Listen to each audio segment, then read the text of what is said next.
Hi అండి, నమస్తే. Welcome back to my channel simple working women. అందరూ ఏం చేస్తున్నారు, ఎలా ఉన్నారు నాకు కామెంట్ సెక్షన్లో కామెంట్ చేయండి. ఈరోజు అయితే నేను తొలి ఏకాదశి పండుగ స్పెషల్ అయినటువంటి కుడుములు, ఆరిద లేదంటే బెల్లం తలకలు కూడా అంటారు కదండి, దాన్ని నేను ప్రిపేర్ చేస్తున్నాను. సో ఎక్కువగా ఇది తొలి ఏకాదశినే చేసుకుంటారు కదండి. సో ఈ తొలి ఏకాదశి పండుగ రోజున కుడుములు ఇంకా బెల్లం తాలికలు దేవుడికి ప్రసాదంగా పెట్టుకుంటారు కదండి. అంతేకాకుండా బియ్యపు పిండి ఉంటుంది కదండి, ఒకటే బియ్యపు పిండితో నేను 2 రకాల ఐటమ్స్ కూడా నేను ప్రిపేర్ చేసి మీకు చూపిస్తున్నాను. సో దానికోసం అని చెప్పి నేను ఒక గిన్నెలో వాటర్ వేసుకున్నానండి. నేను 3 గ్లాసులు వాటర్ వేసుకున్నాను. 3 గ్లాసెస్ వాటర్లో నేను కొంచెం సాల్ట్, నెయ్యి వేసి అది మరిగిన తర్వాత 1.5 కంటే కొంచెం ఎక్కువ బియ్యపు పిండి ఉందండి. అది నేను దాంట్లో కొంచెం కొంచెంగా కలుపుతూ వేస్తున్నాను. ఎందుకంటే అది 1:2 కంటే కూడా కొంచెం తక్కువ వాటర్ తీసుకోవాలి. దానికోసం అని చెప్పి నేను 3 గ్లాసెస్ వాటర్ తీసుకుంటే 1:3 బియ్యపు పిండి నేను తీసుకున్నానండి. సో ఆ విధంగా ఇలా ఉండలు కట్టకుండా మనం వాటర్లో మరిగే వాటర్లో వేసుకొని తిప్పుకోవాలండి. సో ఇలా మనకి పిండి రెడీ అవుతుంది కదా. దీన్ని మనం ఒక ప్లేట్లోకి తీసుకుని చల్లార్చుకోవాలండి. సో చల్లార్చుకున్న తర్వాత నేను దీంట్లో దీన్ని 3 పార్ట్స్గా డివైడ్ చేస్తే, ఒక పార్ట్ నేను బెల్లం తాలికలు చేస్తాను, 2 పార్ట్లు నేను కుడుములు తయారు చేస్తానండి. సో దానికోసమని నేను ఒక ప్లేట్లో చల్లారి పెట్టుకుని కొంచెం పక్కకు తీసుకుంటున్నాను బెల్లం తలకల కోసం. మిగిలిన దాంట్లో నేను కొంచెం శనగపప్పు నేను ముందు రోజు నైటే నానబెట్టుకుని ఉంచుకున్నానండి. సో ఆ శనగపప్పు నేను ఆ పిండిలో మిక్స్ చేసి కలుపుకుంటాను అనమాట. సో కొంచెం వేడిగా ఉంటుంది, చూసుకొని మనం కలుపుకోవాలి. సో ఇలా మనం పప్పు వేసేసుకొని మిక్స్ చేసుకున్న తర్వాత నేను ఏం చేస్తున్నాను అన్నది మ్యూజిక్ యాడ్ చేస్తాను, చూసి ఎంజాయ్ చేయండి.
సో ఇలా తాలికలు మనం రెడీ చేసుకున్న తర్వాత మనం ఎంతైతే పిండి తీసుకున్నామో అంతే క్వాంటిటీలో మనం బెల్లం తీసుకోవాలండి. అంటే నేను పిండి ఎక్కడి వరకు తీసుకున్నానో చూపిస్తున్నాను.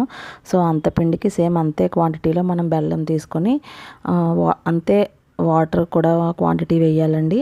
2 వేసి అదే బౌల్లో నేను ఏదైతే బౌల్లో నేను పిండి కలిపానో సో అదే బౌల్లో నేను రెండు వేసుకుని మరిగించుకుంటున్నాను అనమాట. దాని తర్వాత అది మరిగిన తర్వాత మనం ముందుగా చేసుకున్నటువంటి తాలికల్ని అందులో వేసేసుకోవాలి, బియ్యపు రవ్వతో చేసుకున్న తాలికల్ని.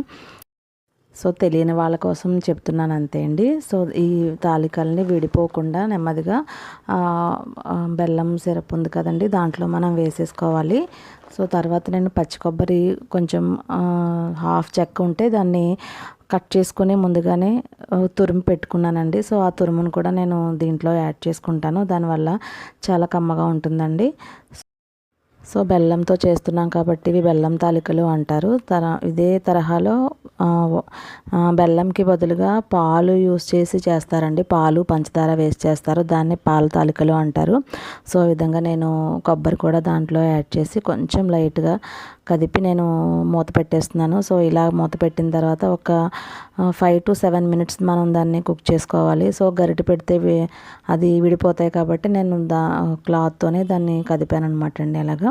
సో అలా మూత పెట్టేసుకుని ఒక 7 minutes వరకు మనం కుక్ చేసుకున్న తర్వాత బాగా దగ్గరికి వస్తుంది అనమాట అండి. సో ఇలా దగ్గర పడిన తర్వాత మనం కొంచెం యాలకులు నేను దంచుకున్నాను రోట్లో, సో దాని యాలకుల పౌడర్ కూడా నేను దీంట్లో యాడ్ చేసుకున్నాను. సో అంతేనండి. సో టేస్టీ బెల్లం తాలికలు మనకి రెడీ అయిపోయాయి. కుడుములు అయితే కొంతమంది శనగపప్పు లేకుండా చేసుకుంటారు, సో అలా అయినా బాగానే ఉంటుంది. శనగపప్పు ఉంటే ఏంటంటే మధ్య మధ్యలో తింటున్నప్పుడు అవి తగిలితే మనకి టేస్ట్ చాలా కమ్మగా అనిపిస్తుంది, దానివల్ల శనగపప్పు యాడ్ చేశాను, లేకపోయినా కూడా బాగానే ఉంటుంది.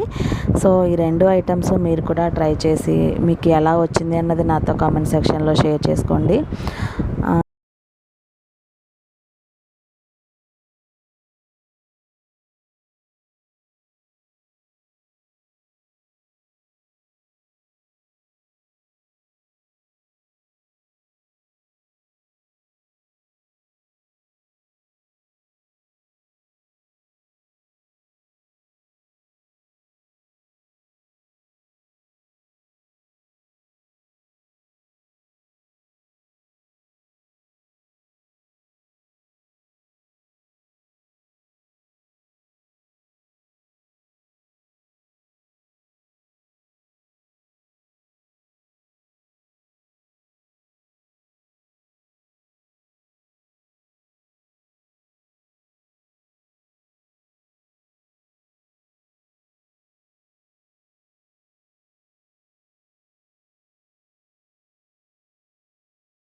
సో ఇంతేనండి.